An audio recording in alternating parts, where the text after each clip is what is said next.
Hola a todos, bienvenidos a Calamares en su tinta. Ya saben lo que digo siempre, este espacio para que hablemos de historia y de historias, de personajes raros y curiosos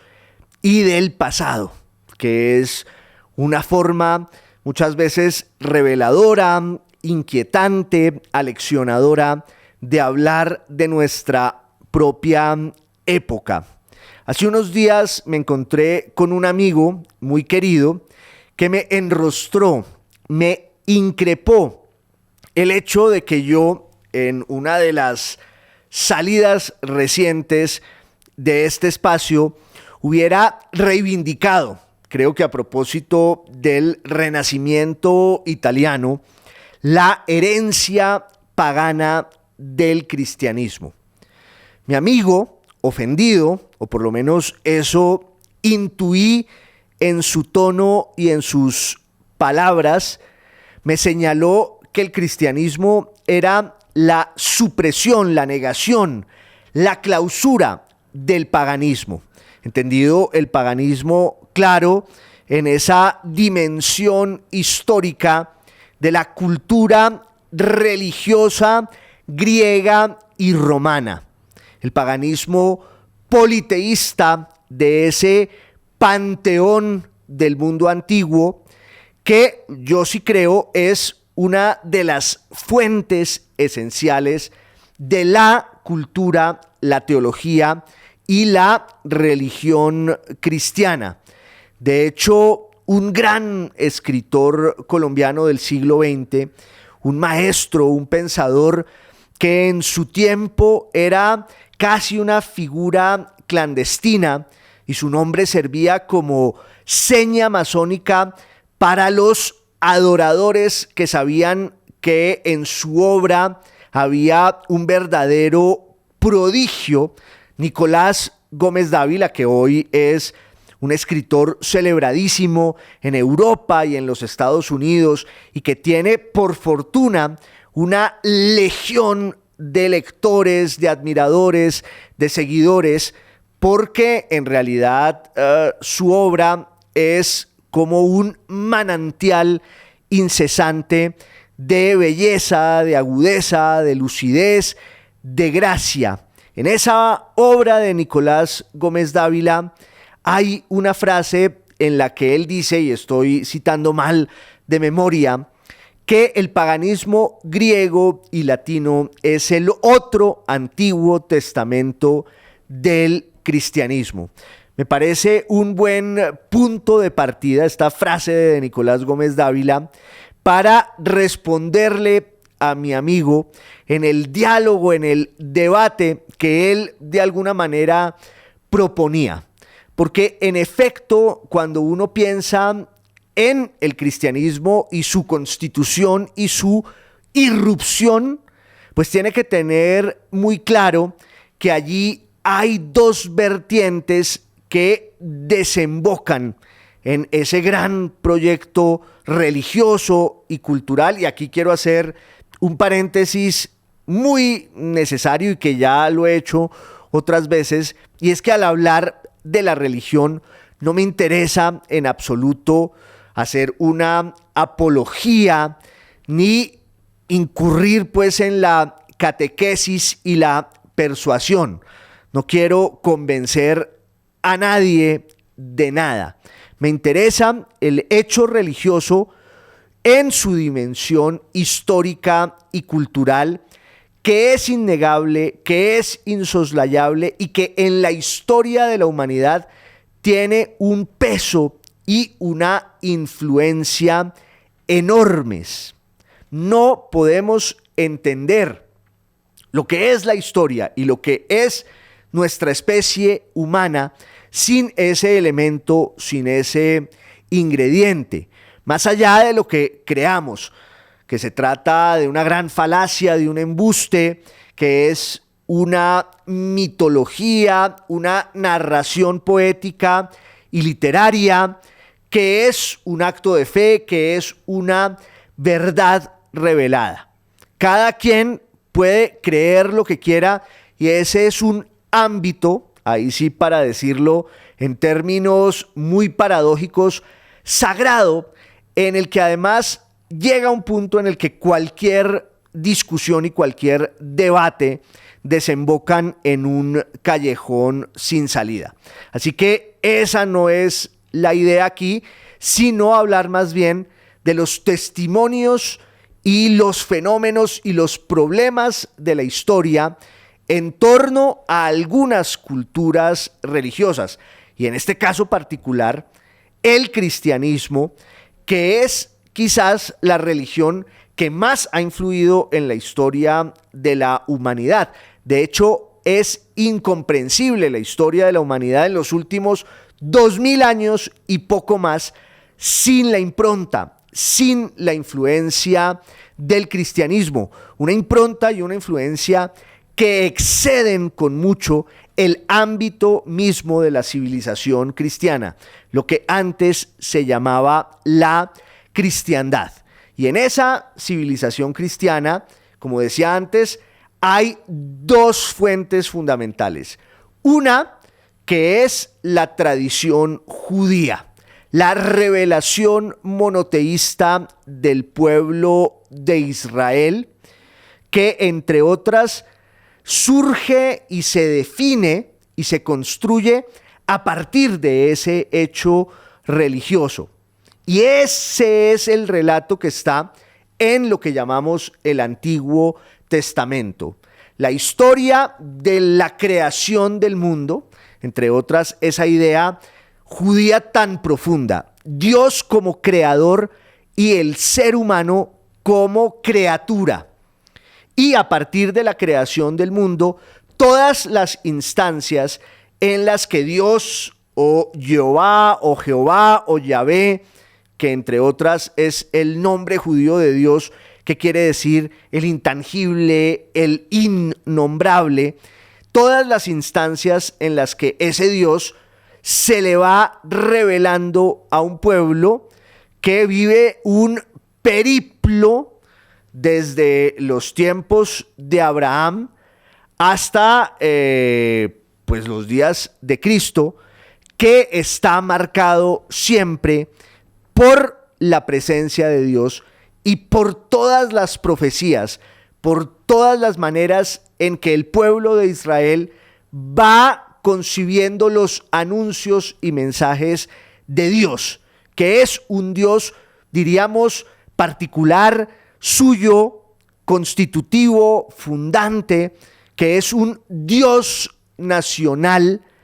que es, entre otras, al cual se refiere el mensaje cristiano. Con respecto a Jesús, y aquí quiero hacer un paréntesis, yo creo que ya hay un consenso casi científico, pensando por lo menos desde las ciencias sociales, en eso que se llama la historicidad de Cristo. El hecho de que Jesús, o el Cristo, el ungido, como le dicen sus seguidores, pues fue un personaje que ocurrió en la historia, que estuvo en el mundo, más allá de los alcances de su prédica y de su mensaje. Hay una serie de testimonios y pruebas que reivindican el hecho de que desde el siglo IV antes de Cristo, más o menos,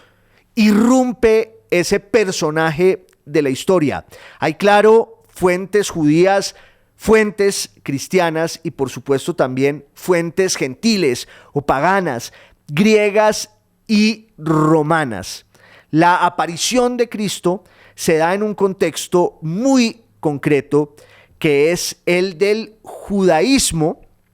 del Segundo Templo. Se llama ese momento de la historia judía porque ya los judíos habían vivido el exilio de Babilonia, habían regresado por cuenta de los persas a la tierra prometida. Ahí habían levantado un orden político que empieza con la reconstrucción del templo de Salomón, que había sido destruido. Entonces, ese segundo templo va a marcar la historia y el destino de los judíos en los siglos anteriores a la aparición de Jesús, en el siglo IV, en el siglo III, etcétera, antes de la aparición de Jesús. Y cuando aparece Jesús, el contexto religioso es el de la fe judía, y lo que sabemos del mensaje de Cristo tiene todo que ver con el vínculo que ese mensaje reivindica siempre con la idea monoteísta y religiosa del Dios de Israel. Ahora, también con respecto al mensaje de Jesús, pues está, por un lado, la fuente oficial, que es el Nuevo Testamento, que son los 4 evangelios, más otros textos históricos y uno apocalíptico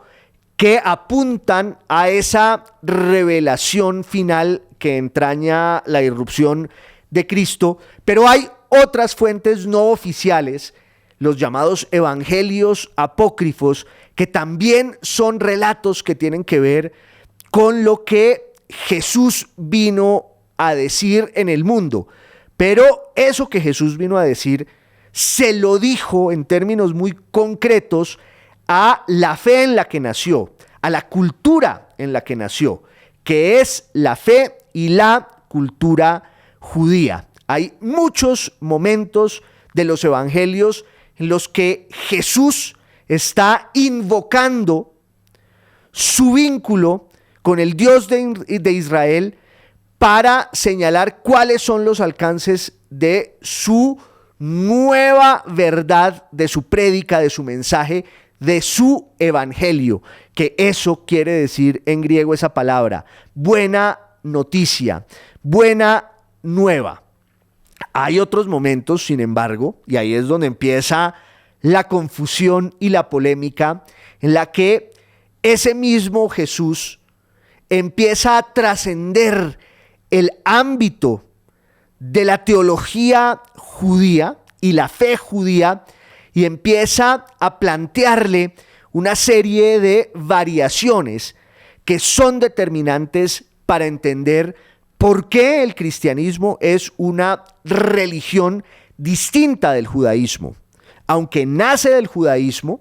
por la revelación monoteísta, la idea de que hay un solo Dios que se le revela a su pueblo y que además es un Dios omnipotente que crea el mundo y que crea al hombre. E insisto, ese es el relato, ese es el mito. Más allá de lo que podamos pensar, así está consignado en los textos. Pero claro, esa disputa que empieza a representar el mensaje cristiano en el contexto del judaísmo, quizás no habría pasado a mayores si no es por el elemento histórico en el que se da la irrupción de Cristo y su mensaje, justo en los tiempos de la fundación misma del Imperio Romano, porque ese es el gran contexto en el que hay que entender esta historia del surgimiento del cristianismo, y es que para los días en que nace Jesús, el mundo judío ya está bajo la dominación de Roma. Roma se había expandido 2 siglos antes de la fundación real del imperio. La expansión de Roma se dio hacia el occidente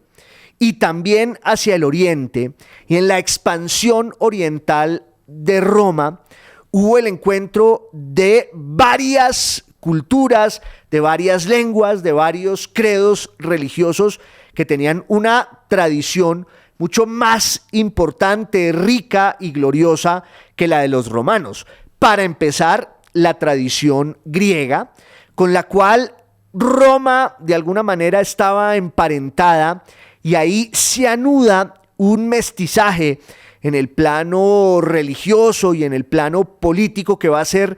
muy fértil, porque en realidad ese es el centro de eso que llamamos el paganismo, con sus distintos dioses y con toda una tradición literaria, filosófica, que en últimas se vuelve una,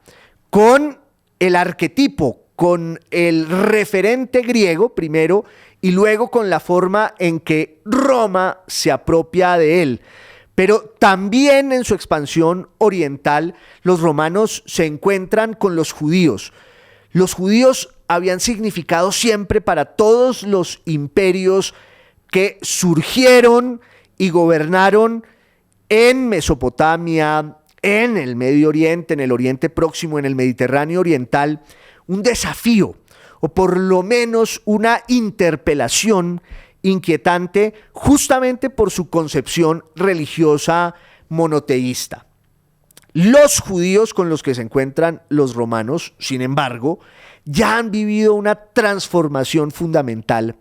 y es que por cuenta de las conquistas de Alejandro Magno, esos judíos ya han abandonado la lengua que les permitía entenderse con otros pueblos, que era el arameo, o no es que la hubieran abandonado. El arameo siguió siendo una lengua muy importante para el encuentro de distintas tradiciones y de distintos pueblos, los persas, los judíos, los egipcios, y ya había explicado yo aquí alguna vez, o había contado cómo el arameo, que era una lengua de un pueblo pobre, justamente por eso termina siendo un idioma en el que todos se entienden, porque la mano de obra de los arameos los llevó, la mano de obra barata de los arameos los llevó a Persia, los llevó a Egipto, a los grandes imperios, y en un momento dado es la lengua en la que se entienden los distintos ámbitos del Mediterráneo Oriental, del Medio Oriente y de la Mesopotamia. Pero cuando en el siglo IV antes de Cristo aparece Alejandro Magno, y no es el momento de hablar de él, sino por cuenta de este hecho, cuando aparece Alejandro Magno y conquista el mundo entero, o por lo menos trata de hacerlo, y se proyecta hacia el oriente y llega incluso hasta el norte de la India, uno de los grandes logros culturales de Alejandro fue haber sembrado la lengua griega como un instrumento de dominación, pero también como un instrumento de fusión cultural, al que terminan llegando los propios persas, los judíos, los egipcios. Entonces, cuando Roma llega al oriente, ya ese es un oriente helenizado, ese es un oriente que habla griego. Y en el ámbito concreto del judaísmo se ha producido una ruptura, porque la lengua nacional, la lengua religiosa del judaísmo era el hebreo. Claro, era la lengua en la que se había concebido el relato nacional de esa historia de la aparición o la invención de Dios, y luego la revelación de ese Dios único a su pueblo, el pueblo de Israel. Toda esa historia ocurre en hebreo, y los intérpretes de esa historia van cobrando un valor político y religioso excepcional en el judaísmo. Es la casta sacerdotal que conserva la lengua hebrea como el depósito final de su identidad. Pero por cuenta de las diásporas, de todos los desplazamientos a los que fueron sometidos los judíos, el hebreo se fue perdiendo como lengua nacional. De hecho, en un momento dado va a ser reemplazada por el arameo, y luego, cuando muy pronto llega el griego, hay sectores muy importantes del judaísmo que hacen el tránsito hacia esa lengua común, esa lengua franca, y entonces el judaísmo lo sigue siendo por su identidad religiosa y cultural, pero ahora tiene un nuevo elemento, un nuevo ingrediente que de alguna manera lo va a transformar, que es la lengua griega. Entre otras cosas, el Antiguo Testamento tiene que traducirse en un momento dado al griego, que es la famosa traducción de esos 72 intérpretes que en tiempos de Ptolomeo, un rey griego de Egipto en el siglo III antes de Cristo, y que entiende que ahí hay muchos judíos en su reino y que necesitan tener una conexión con su fe, pero su lengua ahora es el griego. Entonces él convoca a una serie de traductores a partir, entre otras, de las famosas 12 tribus de Israel, y cuenta la leyenda que esos traductores se encerraron todos durante el mismo tiempo, eran 72, y salieron un día con una versión exacta, cada uno de ellos, del texto del Antiguo Testamento. Pues obviamente habrá quien diga que se trata de un milagro, habrá quien diga que se trata de una patraña. Lo cierto es que la narración y la leyenda nos cuentan esto a propósito de esa Biblia de los 70 o 72 traductores, que es el Antiguo Testamento, pero en lengua griega. De suerte que cuando llega Jesús al mundo, hay, por un lado, el ámbito judío, que en términos religiosos y políticos está viviendo una serie de sobresaltos que tienen que ver, entre otras, con la relación de los judíos y sus autoridades políticas y religiosas y el Imperio Romano, porque el Imperio Romano funcionaba también como un sistema en el que había una gran flexibilidad para los distintos pueblos y las distintas culturas, con sus costumbres, con sus credos religiosos, siempre y cuando aceptaran la autoridad imperial, pagaran sus impuestos y respetaran el derecho romano. Pero claro, los judíos vivían, muchos de ellos muy incómodos, con la dominación pagana griega y luego con la dominación pagana romana, y había allí como un sedimento separatista, sedicioso, nacionalista, que estaba en efervescencia en tiempos de Jesús.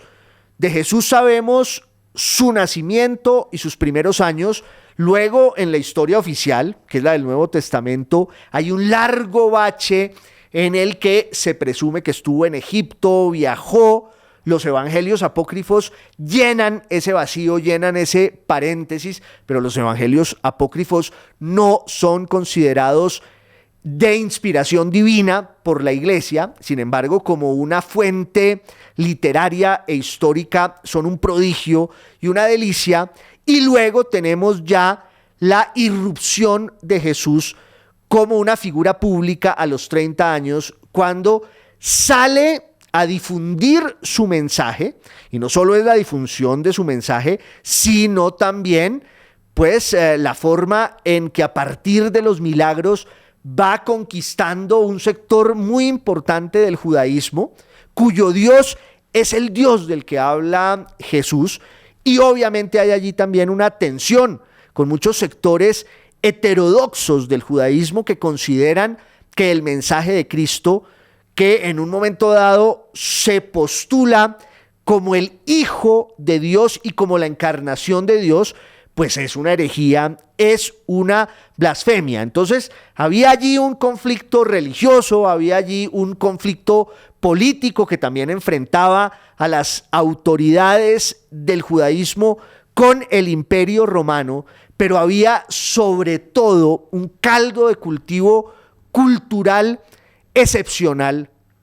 que era el de la lengua griega. Esa era la lengua en la que, en términos generales, ocurrían todas las tensiones, todos los debates, todas las discusiones.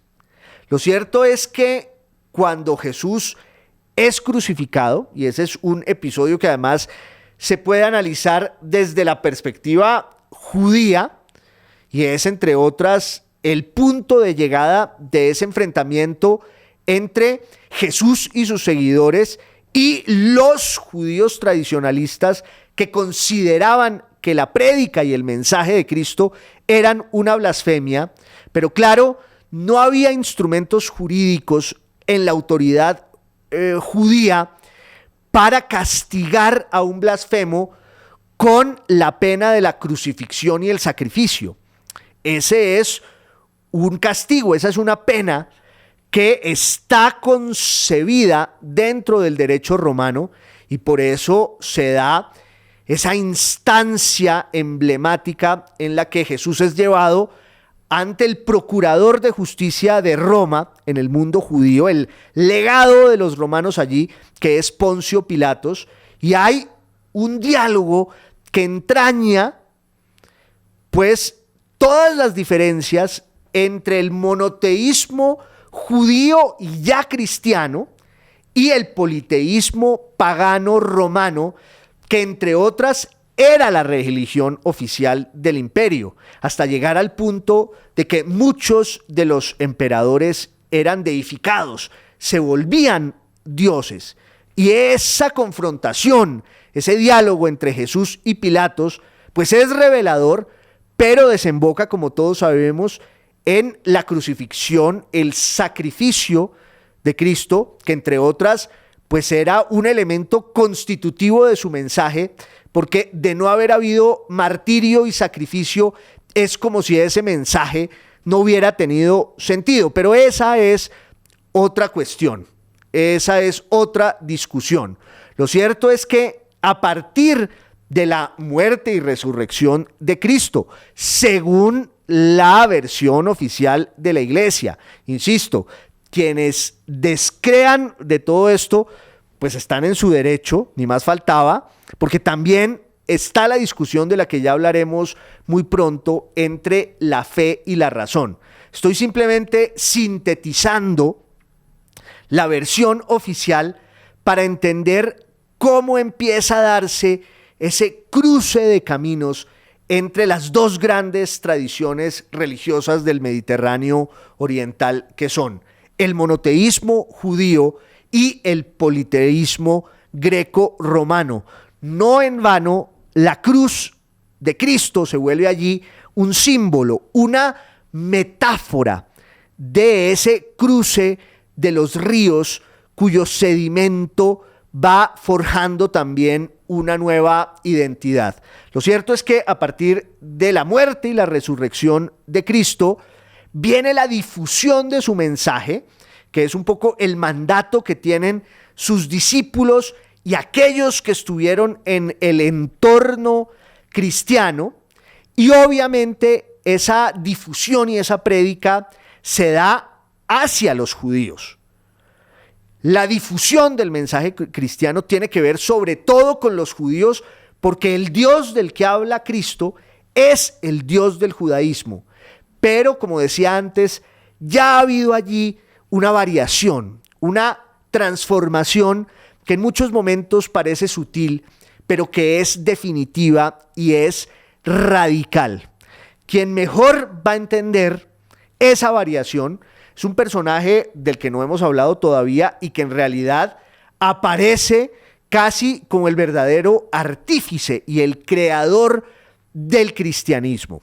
Estoy hablando, obvio, de Saulo de Tarso o San Pablo. Saulo de Tarso era un personaje que tenía unos atributos muy particulares que de alguna manera dispusieron su camino y su destino. Era judío, y además un judío ortodoxo, era ciudadano romano y hablaba griego. Tenía todos los elementos para ser quizás quien mejor entendiera cuál iba a ser la suerte y la deriva de esa nueva fe, de ese evangelio que estaba surgiendo allí. Saulo de Tarso, entre otras, en el furor de su judaísmo militante, se vuelve un verdugo y un persecutor de cristianos. Su propósito en la vida es extirpar esa secta que está desafiando las verdades intocables de la fe judía. Pero como está narrado en el Nuevo Testamento, en los Hechos de los Apóstoles, un rayo tumba a Saulo de su caballo camino de Damasco, a donde iba a perseguir cristianos, y una voz lo interpela, es la voz de Cristo,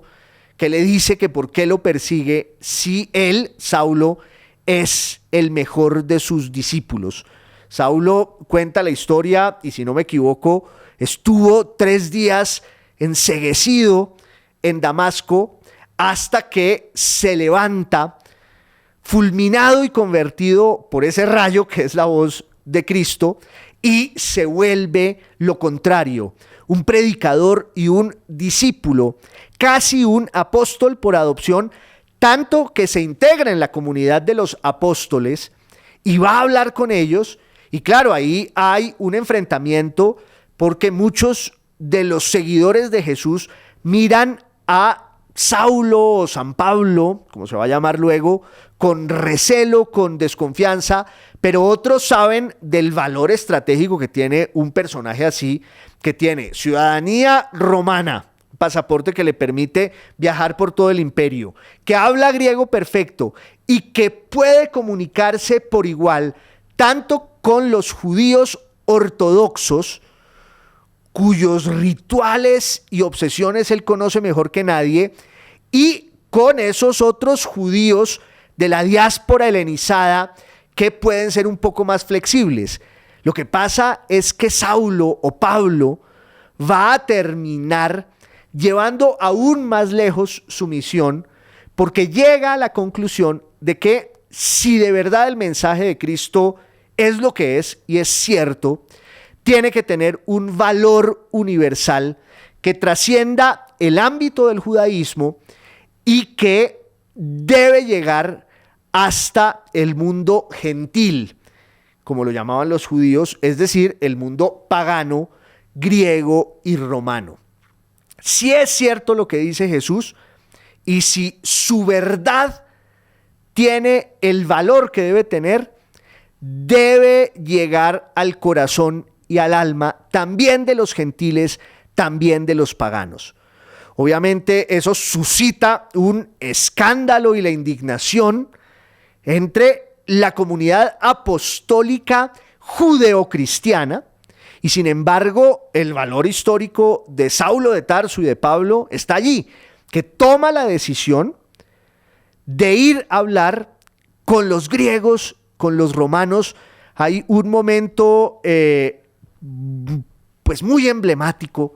de esta historia en uno de los viajes de Saulo, y es que llega hasta Atenas, nada menos y nada más, uno de los centros políticos y culturales y religiosos del paganismo. Esto está narrado también en los Hechos o en los Actos de los Apóstoles. Y allí en Atenas, cuenta el texto bíblico, San Pablo habla en el Areópago, nada menos y nada más que en el monte de Ares, de Marte, el dios de la guerra, y empieza a hablar con pensadores e interlocutores que militan en distintas sectas, entre comillas, de la filosofía griega. Habla con estoicos, habla con epicúreos, habla con escépticos, habla con cínicos, es decir, las grandes escuelas filosóficas e intelectuales del helenismo, y a todos esos interlocutores Saulo trata de persuadirlos de que el Dios del que él les habla es muy parecido, o es ese Dios desconocido al que los atenienses ya le habían consagrado un templo y un oráculo. Es el diálogo famoso entre la verdad cristiana y la razón pagana de la filosofía. Claro, para los paganos, la idea de que Dios se hubiera encarnado no entrañaba el menor problema. La teología griega y romana partía de esa base, la encarnación de la divinidad, que es, entre otras, una tradición pues de los pueblos indoeuropeos en los que la teología es siempre tangible, tocable. Dios debe ser una figura humana, y quienes llevaron eso a pues una cima de la reflexión filosófica, teológica y poética. Basta pensar nada menos y nada más que en la Ilíada y la Odisea, son los griegos. De suerte que el cristianismo no es sino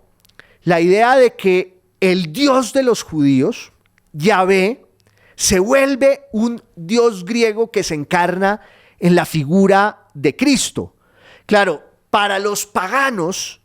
el problema está en que ese Dios encarnado, el Dios judío, es uno solo y suprime a todos los demás.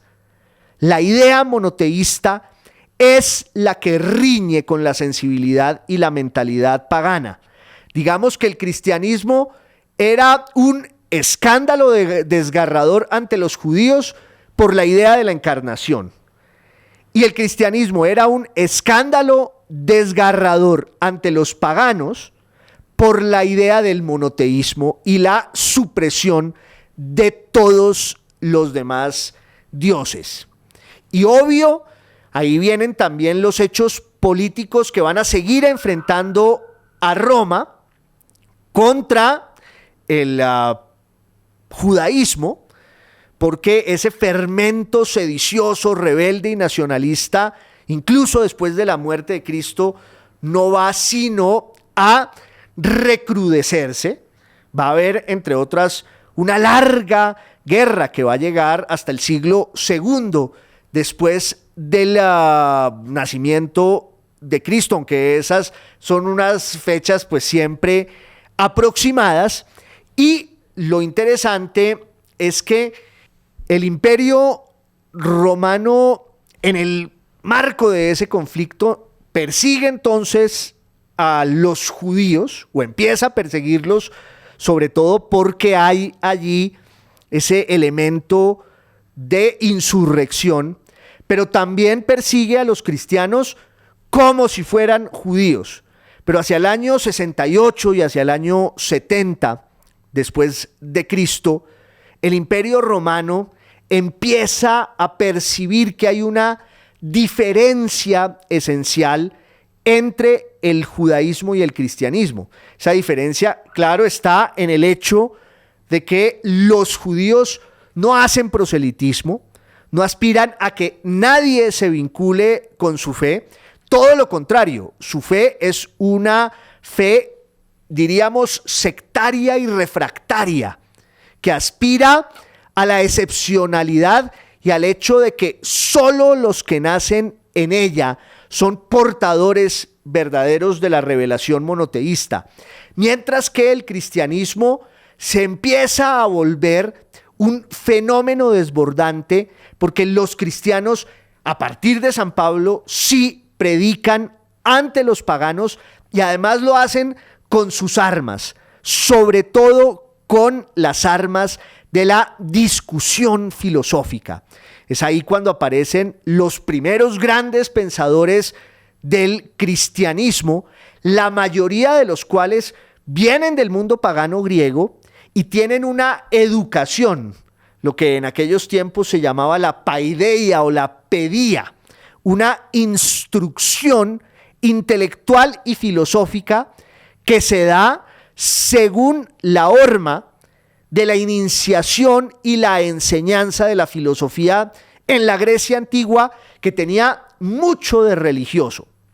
De suerte que los primeros grandes pensadores cristianos pues tienen el lenguaje de la filosofía griega, y es en ese lenguaje en el que empiezan a desplegar y a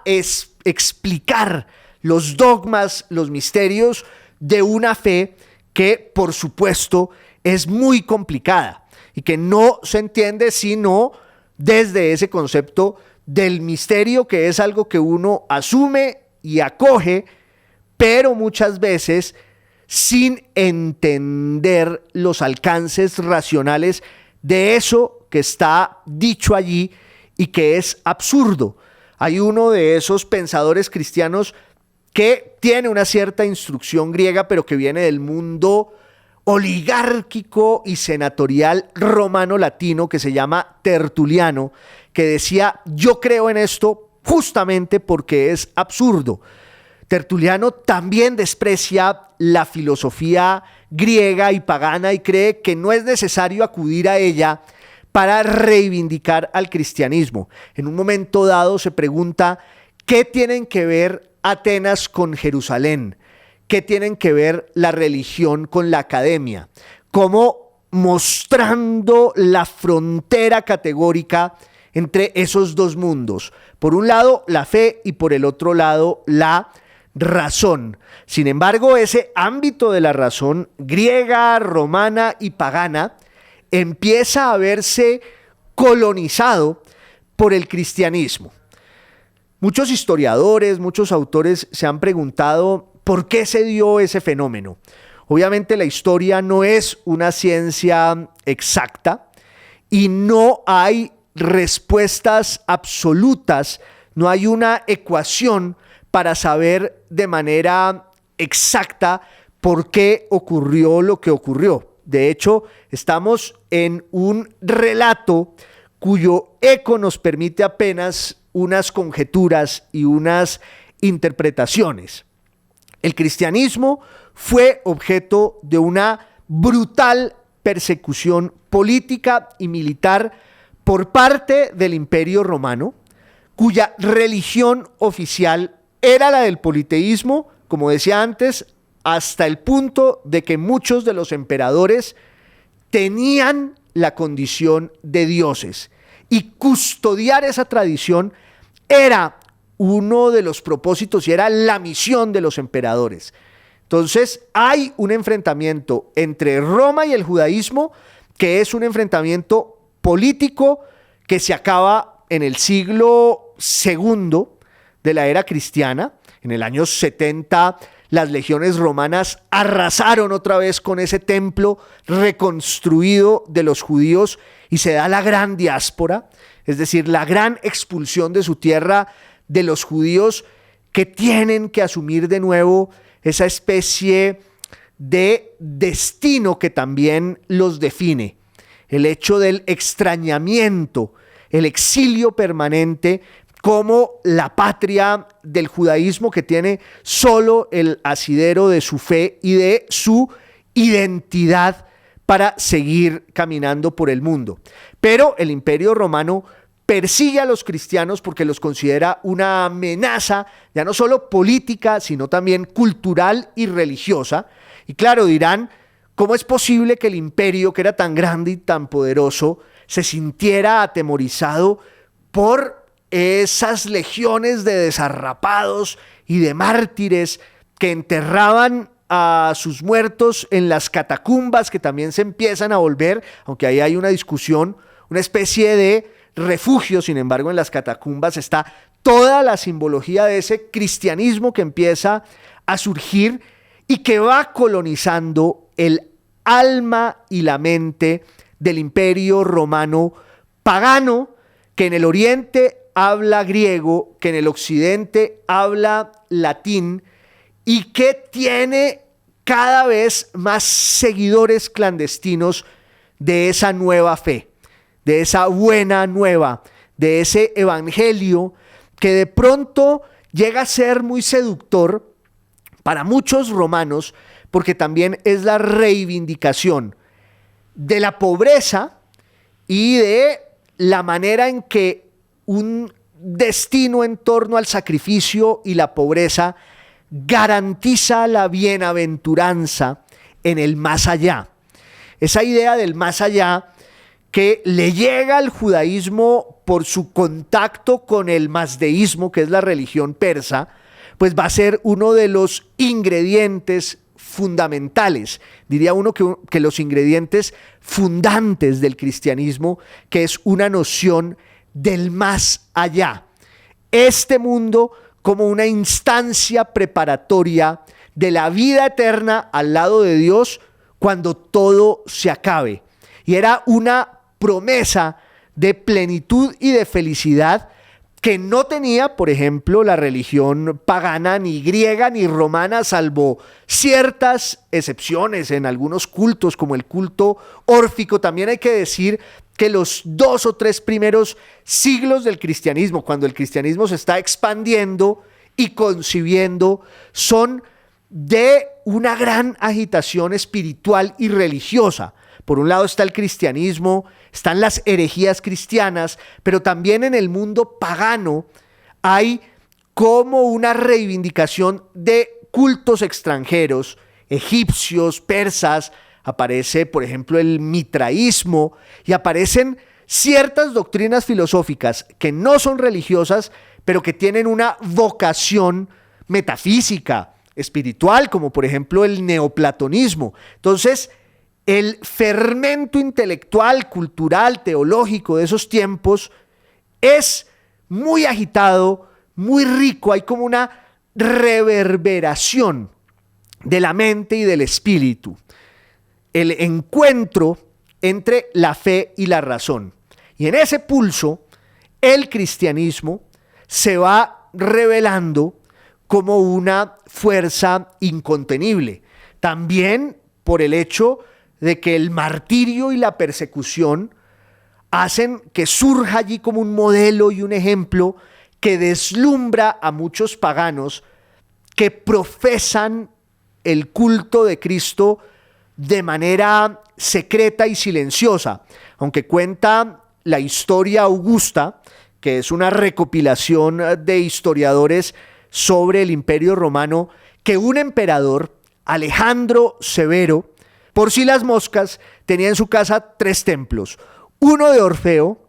uno de Moisés y uno de Cristo. Es decir, que también había allí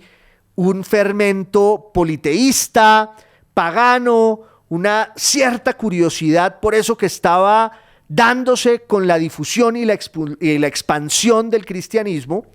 hasta que llegamos al siglo clave, el siglo definitorio, que es el siglo IV de la era cristiana,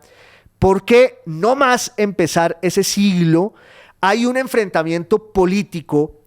entre distintos emperadores romanos. Ya para ese momento y desde los tiempos de Diocleciano a finales del siglo III de la era cristiana, se había dado una reforma de la estructura administrativa y política del Imperio Romano. Se había creado lo que se llama la tetrarquía, y es que el imperio estaba dividido como en 4 grandes caudillos políticos y militares. Entre otras cosas, Diocleciano fue uno de los grandes verdugos de la persecución romana contra el cristianismo. Pero ya a principios del siglo IV, uno de esos tetrarcas, uno de esos 4 emperadores romanos, que se llama Constantino, está enfrentado con otro de ellos que se llama Magencio, y Constantino entiende muy bien, hay toda clase de mitos y leyendas sobre Constantino, entre otras que su madre se había convertido al cristianismo, que tuvo un sueño antes de una batalla definitiva en esta guerra civil y política romana. Pero lo cierto es que Constantino, como el habilísimo estadista que era, entiende muy bien que ya en su época la estructura de la iglesia, que además se había ido forjando con un rigor estratégico muy fuerte por cuenta de la necesidad de los cristianos de hacerle frente a la persecución, entonces Constantino empieza a entender que la iglesia, es decir, la comunidad de los cristianos, pero también la autoridad episcopal que ha surgido allí, tienen ya tanta fuerza, incluso dentro del ejército romano, que hay muchos soldados que son cristianos de closet, podría decirse así, aunque ya había habido ciertos antecedentes de un relajamiento y una flexibilidad de la persecución romana hacia los cristianos. Lo cierto es que es Constantino quien plantea de verdad una alianza entre su cauda, su fuerza política y militar y el cristianismo con la promesa de hacer de esa religión una más del imperio, profesar oficialmente y por decreto la tolerancia del cristianismo. Ese hecho va a cambiar la historia porque es el momento en el que queda clarísimo que los cristianos son una fuerza ya mayor en términos políticos y militares que los paganos. Y el cristianismo pasa de ser mártir a ser verdugo con el paso de los siglos. De estar sufriendo la persecución, empieza a perseguir. Pero esa ya será otra historia. Les agradezco mucho por su compañía en esto que se llama Calamares en su tinta, que ustedes saben es podcast, es video podcast y es también radio. Los espero en la próxima salida. Les mando un abrazo.